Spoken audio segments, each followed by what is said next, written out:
Hey guys, tonight we're stepping into the dim glow of a foreign city's midnight era, cool, unfamiliar, and buzzing with a language that still tangles your tongue. You're out for a walk, heart pounding from jet lag and nerves, when a stranger approaches. He smiles and says something in English. You freeze. Your brain plays musical chairs with vocabulary you haven't used since high school. A broken bar, yes.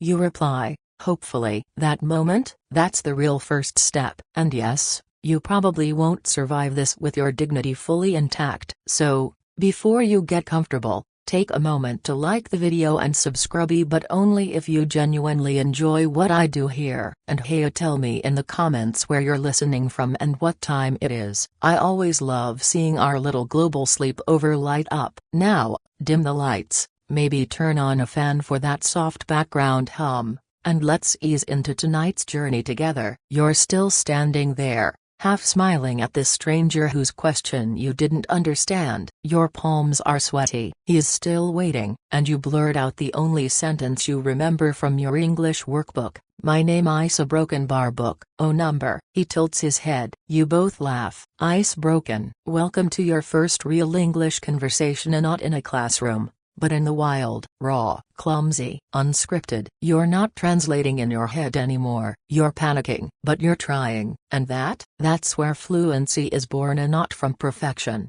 but from survival. You start noticing how people don't speak in full, polished sentences. Gotta go. You good? No worries. Where's all the grammar? Gone. Or maybe it was never there to begin with. Historians still argue whether English grammar evolved from rigid Latin rules or if it naturally simplified over time thanks to frequent language contact, trade, war, and yes, confused tourists like you.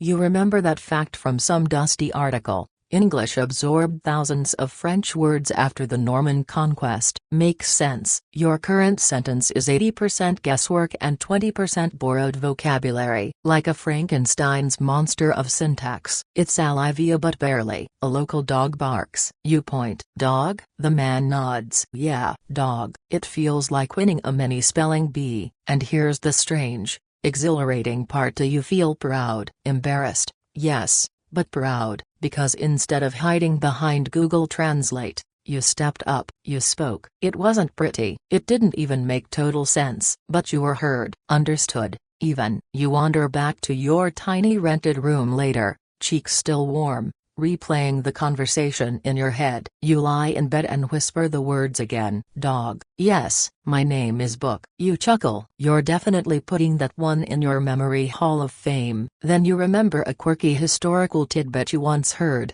During World War II, British spies were trained to mispronounce words slightly to sound more authentic to locals. Perfection was suspicious. Mistakes meant human, friendly, real. So maybe your clumsy English is doing you a favor. You're not a threat. You're someone trying. And people like that. You start to notice smiles when you speak. Waiters lean in. Locals help finish your sentences. Conversations become co-piloted flights. You're in control, but someone's helping steer. By now, your phone is full of voice memos. You replay them at night. You say hello 50 times in 5 different accents. Hello, hello, hi there, hey. It's ridiculous, but it's working. Your dreams are still in your native language, but there's something new now. An echo of English, a signpost, a phrase lingering after you wake up. Maybe tomorrow, it'll stay longer. You fall asleep thinking, if that was my worst conversation,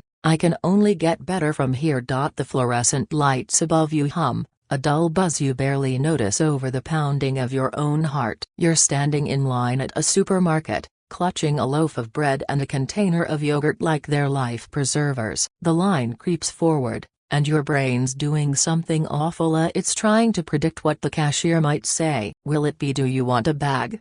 Or cash or card? Or worse, see broken bar, something you've never heard before? And then boom, it's your turn. The cashier greets you with a cheerful, hey there, find everything okay? And you, a brave soul who's been preparing for this moment for days, respond with an enthusiastic yes, please. Silence. The cashier raises an eyebrow but keeps scanning your items. You blush. Whatever. You survived it. Kind of. These tiny moments of these everyday encounters are where your English muscles get built. Not in textbooks, not in Zoom classes, but in the wild chaos of real life where people speak fast, abbreviate words, and sometimes eat syllables for breakfast. This is your panic at the supermarket phase, and you're not alone. In fact, historical records from the early days of international travel show that British and American tourists often carried laminated cheat sheets with survival phrases like "Where is the toilet?"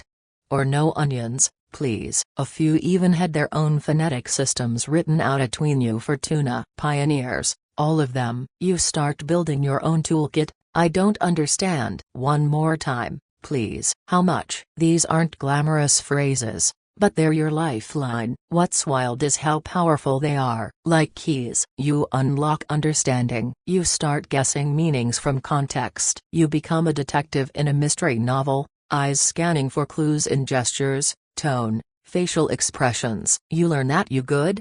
Doesn't mean are you a moral person. But something more like do you need help, or that want a bag? Has nothing to do with sports equipment. It's just a plastic bag. Language isn't logical, it's cultural, emotional, messy, and beautiful. There's something quietly heroic about you mumbling "no bag, thank you" to a cashier and getting a nod of approval. That's fluency in progress, right there. A tiny victory most people will never see, but you'll remember it later. While rearranging your fridge to fit your newfound spoils, you reflect on how your vocabulary is evolving, from bread and milk to receipt, change, and expiry date. You look up expiration versus expiry and discover something delightful. Expiration is more American, while expiry leans British. Why? Historians still argue whether English's global split was accelerated by colonization or by the rise of regional printing presses, which printed language the way locals spoke. You chuckle. That's one more fact for your mental arsenal. You're not just learning English, you're learning English, or maybe American English, or Singaporean English. Honestly, no one warned you this language had so many cousins. Then comes a fringe fact you overheard in a podcast once. In 2010, a man in Sweden memorized the entire English dictionary, not for fame, but because he loved how the word sounded in his mouth. Imagine knowing quintessential before knowing ketchup. That's not your path. You're more of a learn what you need as you go kind of person, and honestly, that's smarter. You're not just learning words, you're learning usage. You don't say "I request the total amount owed," you say, "How much is it?" A friend once told you, fluency starts when you stop sounding like a lawyer. They were right. You sit on your tiny couch, groceries put away, and scribble down a few of today's words. You don't just memorize them, you imagine using them. You build pretend dialogues. You rehearse what you should have said. Then, in a quiet moment of reflection, you smile. You didn't panic when the cashier asked, "Credit or debit?" You just nodded and tapped your card like a seasoned shopper. Fluency, in microdose form. And here's something even more important. You're becoming comfortable with not knowing. You don't freeze anymore. You ask, you guess, you try, you survive the supermarket. And that, oddly enough, is a monumental step on the path to fluency. You're sitting on your bed with a grammar book wide open. You just spent 10 minutes trying to make sense of the present perfect continuous tense, and your face looks like someone just asked you to solve quantum physics, a broken bar in Latin. You close the book, you sigh, and then you remember what happened earlier today. A local bumped into you on the sidewalk and said, "My bad." No subject, no verb, no logic. You were stunned, blinking like a confused turtle. Later, you Googled it. My bad equals my mistake. That's it. Yep. Welcome to the whispered grammar of the real world, of the kind that's passed from lips to ears, not chalkboard to notebook. You're now uncovering the actual English rules that people live by, the ones your textbook never mentioned. In fact, Historians still argue whether early grammar books were ever meant to reflect real usage or just impose rules on an already chaotic language. One theory: grammar books in the 1700s were deliberately modeled after Latin because Latin was considered pure. English, by contrast, was seen as the wild child of Germanic, Norse, and French step-parents. That wild child grew up into a rebel. It dropped endings,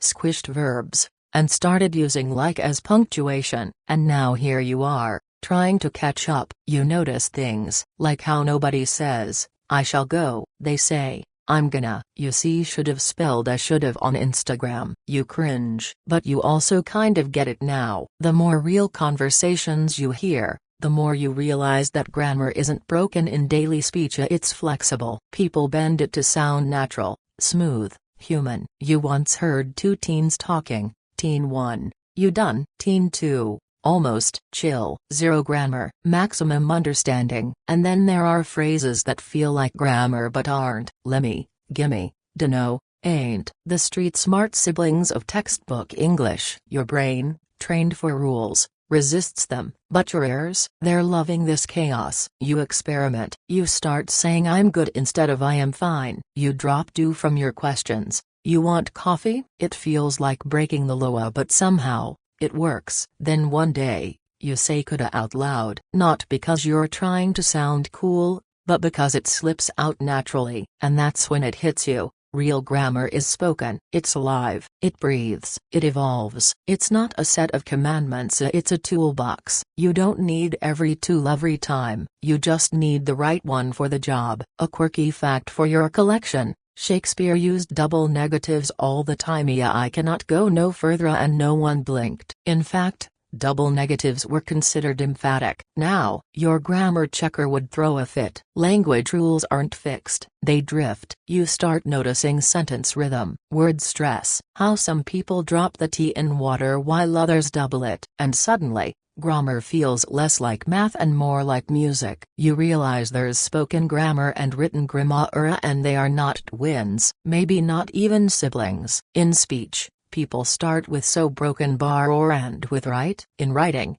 those would be chopped out like weeds. But in real talk, they're essentials. You don't ignore grammar books anymore, but you read them like cookbooks, guidelines, not gospel. And when something doesn't match what you've heard out in the world, you trust your ears a little more. One night, you're practicing phrases in front of the mirror. You try, "I have been studying English for 2 years." Sounds robotic. You switch to, "I've been learning English for 2 years." Better. Then, "I've been learning English 2 years." Casual. Very casual. Probably best for street tacos, not job interviews. It's like switching outfits depending on where you're going. Eventually, you develop a sixth sense. What sounds right? Not what's correct, but what feels natural, fits the moment, and gets the point across. And that's the moment you understand. Fluency doesn't mean knowing all the rules. It means knowing which ones to bend without breaking the meaning. You chuckle at your old grammar notes. So formal, so stiff. But you needed them. They were your scaffolding. Now, you're starting to build the house, one little wobble at a time. You've been invited out. A group of co-workers, friends of friends, or maybe that friendly neighbor with the loud dog. You can't even remember who planned it, but somehow you said yes. Now you're at a fast food joint, sitting across from 3 chatty humans who all seem to speak English like it's their native language. A broken bar because it is. You glance at the menu, hoping it'll buy you time. Burgers, fries, milkshakes. You can read all of it, but you're not really focused on food. You're trying to mentally rehearse how to sound normal in a casual English conversation. Then someone says, "So how's your week been?" You smile. "It a broken bar has a broken bar been a broken bar good. I did a broken bar many works." "Oh number." The group politely nods. One guy raises an eyebrow. You panic. "You mean a lot of work, not many works." You just made it sound like you're a sculptor with 40 unfinished statues. That's when you realize, social English is a battlefield. There are no cue cards, no second takes, and no grammar guardians to help you out. Just vibes. And right now, yours are a broken bar awkward. But here's the twist. Everyone has been here. Seriously, even native speakers mess up. A historical example, President George W. Bush once said, "Rarely is the question asked, is our children learning?" If he can bungle grammar on national TV, you can survive a burger night. You listen more closely now. You notice how your friends speak in fragments. Busy week? Totally. Same. Traffic was hell. No full sentences, just exchange of essence. That's what social English is. It's not a Shakespeare play, it's verbal ping pong with half swings. You try joining in. They have a broken bar, also a broken bar, a lot of tasks. It's clunky, but one friend jumps in. Oh yeah. Their job is intense. They understood you. They helped you. Welcome to Real Conversation 101. The key to surviving and thriving in these moments is to let go of perfection. Your goal isn't to sound like the BBC. Your goal is connection, warmth, the Me Too moment when someone laughs at your bad day or agrees that the fries are criminally undersalted. In fact, linguists still debate whether conversation fillers like or like serve any grammatical function. Some argue they're verbal padding, others claim they help structure thoughts. Either way, they're everywhere in real talk. You start experimenting. I was like a broken bar, super tired today. Whoa, that felt natural. You didn't plan to sound American, but there it is. Like, it slipped in like a spy. But it worked. You got a smile. Someone even chimed in. Ugh. Same. I had 3 coffees and still felt dead. You realize something else. Shared complaints are social glue. It's a weird human thing. We bond over bad commutes, annoying bosses, and rainy Mondays. You start joining in with phrases like "tell me about it," and "right, so annoying." And every time, someone nods. Every time, you feel more fluent, and not in vocabulary, but in vibes. You pick up slang, ghosted, cringe, low-key. Some of it you Google later, some of it you just guess from context. You keep a running list in your notes app titled Weird English. It's growing fast. A fringe fact for the dinner table. The word cool has survived over a century of slang changes. It started as jazz slang in the 1920s and is still alive today. Historians still argue whether its staying power comes from its simplicity or its adaptability. Either way, it's immortal. By the end of the night, your fries are gone, your drink is warm, and your confidence is high. You made jokes. People laughed. You understood 85% of what was said and faked the other 15% with nods and chuckles. That's progress. You head home replaying every phrase, not to judge yourself but to relive the wins. You said, totally. You said, right. You even managed, no worries, and meant it. Social English isn't a test. It's a dance. Sometimes you step on toes, but more and more, you're moving to the rhythm. And tonight, you didn't just survive dinner. You belonged. You settle into a cozy corner of a local cafe. Copyright Hey, your new go-to language lab. A cappuccino steams beside you. The playlist is some indie mix you don't recognize. But you're not here for the music. You're here for the conversations. You've become a low-key eavesdropper. Not in a creepy way. In a language learning way. It's research, really. Across from you, a couple debates where to go for the weekend. You catch upstates like, nice right now. Yeah, but gas is nuts. You jot it down. Gas is nuts. Not literally insane, just expensive. A group of students plop down at a nearby table. Did you submit the paper? Nah, dude. I was up till 4 gaming. You nod to yourself. Nah, dude. You've heard that in movies, but here at HISA in real life. In real use. This cafe copyright is your arena now. You sip slowly, letting the language swirl around you like ambient noise. No pressure to respond, just observe, just listen, and it's working. You start to catch nuances you used to miss. The stress on certain words, the way people trail off when they're unsure, the upward inflection at the end of questions even when the grammar stays flat.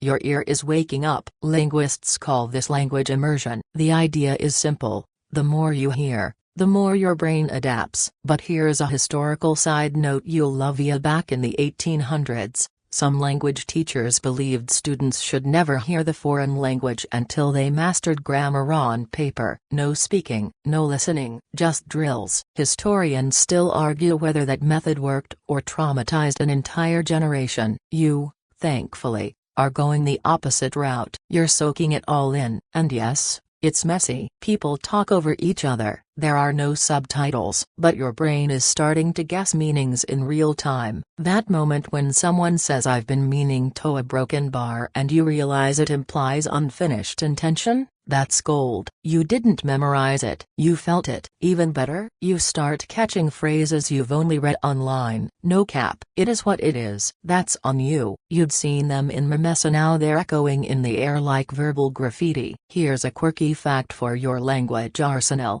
In 2014, a group of MIT researchers tested noise benefit in language learning. It turns out, a little background noise, like cafe tilde copyright chatter, can actually help your brain learn faster, because it's forced to focus harder on decoding. So yeah, that noisy latte machine, it's helping. You look around and realize you're not translating in your head as much. Words are starting to go straight to meaning and no pit stop in your native language. But let's not sugarcoat it. You do still miss things. Someone mentions a tight deadline and your brain pictures a broken bar. Jeans. Tight jeans. You blink. Nope. Wrong context. Reset. That's okay. Mistakes are feedback. Confusion is growth in disguise. You remember a podcast where someone said, "You'll know you're improving when you understand just enough to be frustrated by what you don't understand." That hits hard today because you want to know more. You're hungry for more pieces of the puzzle. You start writing little English journal entries in your phone while you listen. Just your thoughts. Today's coffee. That weird dream where you talk to a squirrel in a British accent. Real stuff. It's a strange mix of broken grammar and half-borrowed expressions. But it's yours. And here's the magic: every time you return to this cafe tilde copyright, it gets easier. You recognize the barista's catchphrases. You anticipate common replies. You start feeling the rhythm of everyday English. One day, a stranger at the next table drops their phone. You reach down, pick it up, and say without thinking, "Here you go." They smile. "Thanks so much." You nod and return to your coffee like nothing happened. But inside, you're doing mental backflips. No script, no rehearsal, just conversation. You've leveled up. You're mid-conversation, and someone says something you think is funny. Everyone else laughs. You laugh, too late, confused, and unsure if you just agreed to something wildly inappropriate. Welcome to the minefield of English humor and slang. You're not alone. Humor is one of the last frontiers of language learning. It's not about grammar. It's not even about vocabulary. It's about timing, tone, and cultural context. And sometimes, a joke in English makes no sense even to native speakers. You replay that moment later. The guy had said, "Well, that meeting was about as productive as a screen door on a submarine." What does that even mean? You Google it. Turns out it's an idiom, one of those creative, colorful expressions that Americans love throwing around. The meaning? Completely useless. And just like that, another puzzle piece slides into place. You start a humor and slang note in your phone. It grows fast. A sense "that's bananas" equals "that's crazy." A sense "no-brainer" equals obvious. A sense "third wheel" equals awkward extra person. A sense "hot mess" equals beautifully chaotic, often used affectionately. Your note becomes a digital museum of chaos. You love it. But here's where it gets tricky. Sarcasm. You walk into the office and it's freezing. Someone says, "Great weather today, huh?" You smile. "Yes. Very warm." They blink. You blink. You both laugh. You missed the sarcasm, but at least you're a good sport. That's when you learn that tone matters more than words. English sarcasm is often dry, delivered deadpan, and barely distinguishable from sincerity. Historians still argue whether British sarcasm and American sarcasm evolved separately or from the same colonial well of passive aggression. Either way, it's a skill. And it takes time. You start paying attention to delivery, the shrug, the raised eyebrow, the smirk. You begin decoding not just what people say, but how they say it. That's when you catch your first pun. A guy in line drops his coffee and mutters, "Well, That was grounds for divorce. You snort. Coffee. Grounds. Divorce. It's a pun, a terrible one, but it lands. You're in. You also start noticing how humor shifts with age,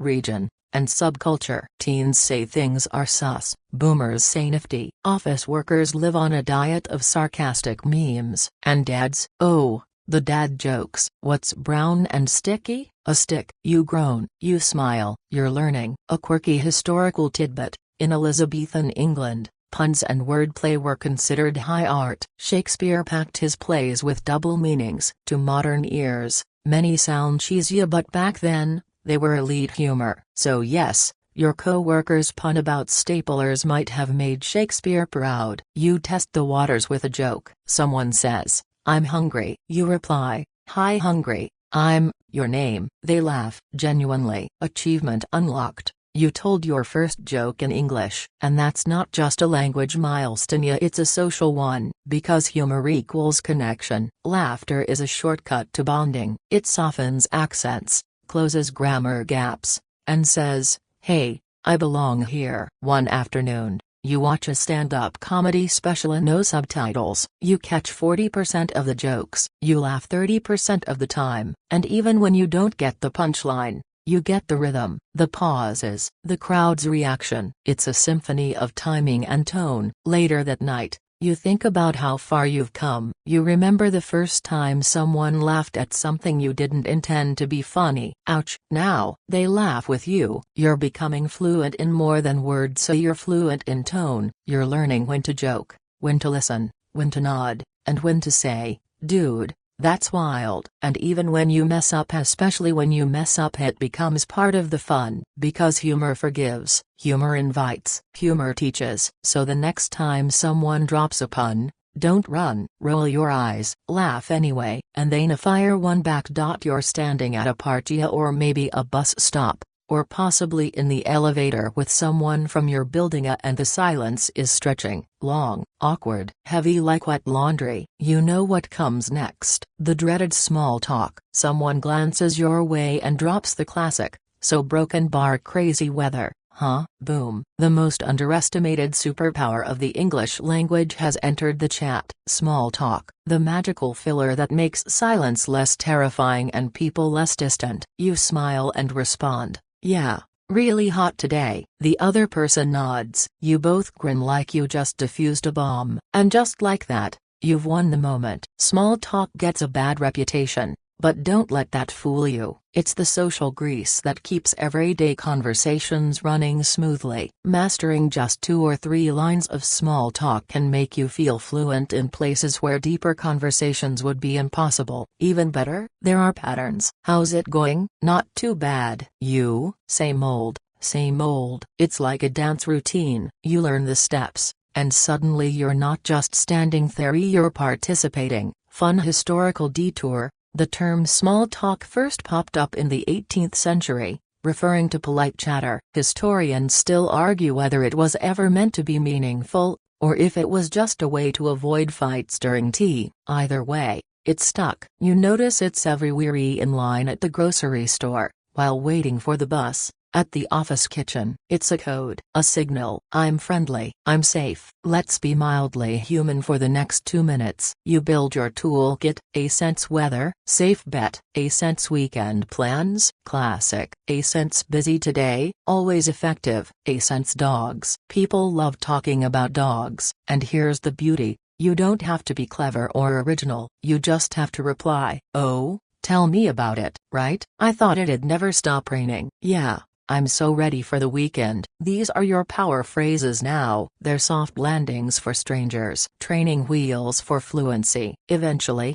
you take it further. You ask questions. "Been here long?" "Where'd you get that coffee?" "Your dog's adorably, what's his name?" Boom. You're not just small talking, you're connecting. You also learn the golden rule: it's not about the topic, it's about the tone. You're not discussing the barometric pressure, you're showing, "Hey, I'm open to chatting." It's social body language spoken out loud. You discover another fringe trick: mirroring. People love hearing their own phrasing reflected back at them.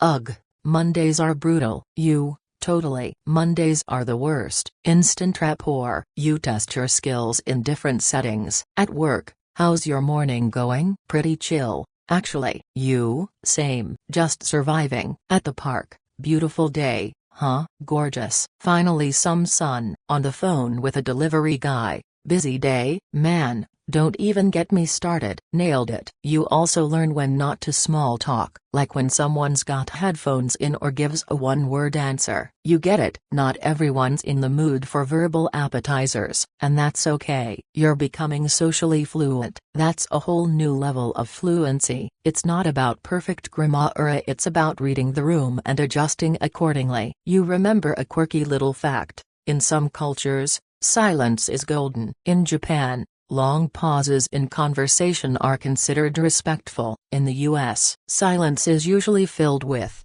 "So, did you catch the game?" It's not right or wrong, just different. And now you can play both games. The best part? You start to enjoy it. You no longer fear elevators. You look forward to casual chats with your barista. You initiate conversation. "Hey, you're here early today." The reply, "Couldn't sleep, figured coffee would help." And just like that, you're in. You walk away from each interaction with a buzz, a tiny victory, a little warmth that lingers. You're not just learning English, you're living at a one polite weather chat at a time. It's movie night. You've dimmed the lights, grabbed a bowl of popcorn, and picked a rom-com that's supposed to be perfect for English learners. Subtitles on, spirits high. 10 minutes in, you pause. Did that guy just say "I dunno, man, it's kinda sus"? That wasn't in the subtitles. You rewind. Nope, the subtitles say, "I'm not sure, that seems suspicious." Well, that's a broken bar different. Welcome to Movie Nightmares, where the dialogue you read and the dialogue you hear often live in completely different universes. You discover that actors talk fast, they slur, they mumble, they interrupt each other, and sometimes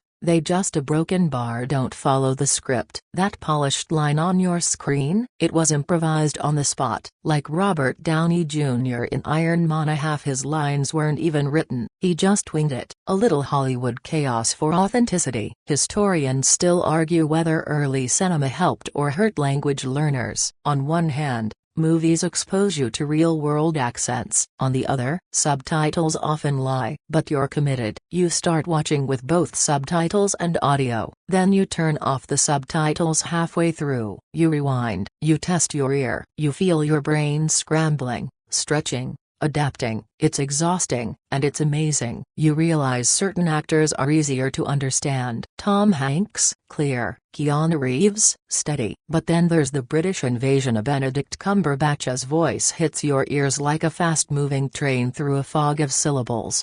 You start developing preferences. Rom-coms, great for conversation pacing. Action films, too many explosions. Sitcoms, goldmine for everyday phrases. You binge Friends and suddenly understand why everyone keeps saying, "Could I be wearing any more clothes?" Chandler Bing becomes your sarcasm coach. You notice patterns, a sense people cut off words, wanna,